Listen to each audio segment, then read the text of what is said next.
Olá, nesse vídeo eu vou introduzir a noção de transformada de Fourier e vou mostrar como que ela pode ser calculada em um exemplo simples. Então, dada uma função real de uma variável, definida em toda reta, que seja absolutamente integrável, ou seja, se eu integro o módulo dessa função em toda reta, essa integral imprópria converge, a gente pode definir a transformada de Fourier dessa função como sendo uma função que a gente denota por f chapéu na variável ômega, e essa nova função é dada por essa expressão integral da função f dada vezes essa exponencial complexa. Então, essa condição da função f minúsculo ser absolutamente integrável garante que essa integral aqui vai ser convergente para qualquer valor de ômega que for inserido aqui. E a gente vai também usar uma outra notação em determinados contextos para essa transformada de Fourier, onde a gente usa esse f caligráfico com f entre colchetes para indicar qual função está sendo transformada, e entre parênteses a gente denota a variável da função que a gente obtém com essa transformada, mas a fórmula continua sendo a mesma. Então, de maneira bem abrangente, a gente pode pensar a transformada de Fourier como uma operação que pega toda uma função de uma variável, f minúsculo de x, e leva numa nova função que tipicamente a gente denota por f chapéu de ômega. E essa nova função é definida por essa integração, e a gente tem que tomar muito cuidado ao identificar nessa expressão qual é a variável de integração. No que eu estou mostrando aqui, a variável de integração seria o x, que aparece tanto no argumento da f minúsculo, como aqui no argumento dessa função exponencial complexa. No que diz respeito a essa integração, esse ômega que aparece aqui é uma constante, a gente trata ele como uma constante para efeitos dessa integração, mas é necessário sempre ter em mente que, em última instância, esse ômega é a variável da função que a gente vai obter, e, portanto, a gente tem que ter em mente que ômega é uma constante arbitrária. Agora observem que, mesmo que f seja uma função real, e tanto x quanto ômega sejam sempre números reais, como eu tenho nessa expressão integral aqui essa exponencial complexa, a gente vai obter sempre a integração de uma função complexa aqui. Então deixa eu revisar rapidamente como que a gente deriva e integra funções desse tipo, ou seja, funções de uma variável real, mas que podem assumir valores complexos, sempre podem ser expressas dessa forma. A gente pode decompor essa função em suas partes real e imaginária, ou seja, esse g índice r de x seria uma função real de uma variável, e o g índice i de x seria também uma função real de uma variável. A função gr é o que a gente chama de a parte real da função g, e a função gi é o que a gente chama da parte imaginária da função g. Então, dois exemplos simples seriam esses aqui. Então, a função g de x, dada por x ao quadrado mais i vezes x ao cubo, tem então como parte real a função x ao quadrado e como parte imaginária a função x ao cubo. E um outro exemplo interessante é a função g de x, dada por exponencial de i ômega x, onde eu entendo que ômega aqui seria alguma constante real. Então, pela fórmula de Euler, essa função pode ser decomposta em suas partes real e imaginária. A parte real seria a função cosseno de ômega x, e a parte imaginária a função seno de ômega x. Agora eu gostaria de lembrar algumas propriedades elementares do cálculo com essas funções. Então, em primeiro lugar, como que a gente deriva uma função dessa forma? A gente simplesmente toma as derivadas das partes real imaginária dessa função usando as regras usuais do cálculo. E, por outro lado, como que a gente integra uma função dessa forma? Da mesma forma, a gente simplesmente integra individualmente as partes real e a parte imaginária. E se eu estou fazendo uma integral definida, o resultado, de modo geral, vai ser um número complexo em que as partes real e imaginária são dadas pelas integrações das partes real e imaginária da função em questão.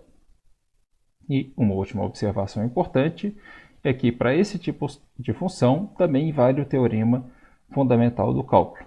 Ou seja, se eu tenho uma função g maiúsculo cuja derivada é a minha função g minúsculo, ou seja, essa função g maiúsculo é o que a gente pode chamar de uma primitiva da função g minúsculo, então o resultado dessa integração da função g minúsculo no intervalo que vai de a até b pode ser calculado por essa subtração da primitiva avaliada nos extremos do meu intervalo de integração. Então, com isso, a gente pode explorar um exemplo simples. Vamos considerar essa função f minúsculo de x, que vale 1 no intervalo que vai de menos 1 até 1, e ela vale 0 fora desse intervalo. Eu vou mostrar aqui como que a gente pode calcular a transformada de Fourier dessa função. Então, por um lado, por definição, a transformada de Fourier da função f minúsculo vai ser dada por essa integração. Agora, como essa função f minúsculo, que aparece aqui no argumento dessa integral, ela tem fórmulas diferentes em diferentes intervalos, a primeira coisa que a gente faz é decompor a nossa integral nesses diferentes intervalos. Então, vou fazer a integração aqui de menos infinito até menos 1, onde a função f minúsculo vale 0. Vou somar com a integração de menos 1 até 1, onde a função f minúsculo vale 1. E, finalmente, eu vou somar com a integração de 1 até infinito, onde a função f minúsculo vale 0. Agora, a gente identifica que a primeira e a terceira integral que está aparecendo aqui nesse colchetes, elas vão se anular, certo? Já que eu tenho esses fatores de 0 dentro do integrando, e sobra simplesmente aqui esse termo do meio. Então, para eu calcular a transformada de Fourier dessa função, resta calcular essa integral. Aí, a gente pode calcular essa integral de duas formas. A gente pode, por um lado, identificar qual que é a parte real e qual que é a parte imaginária dessa função.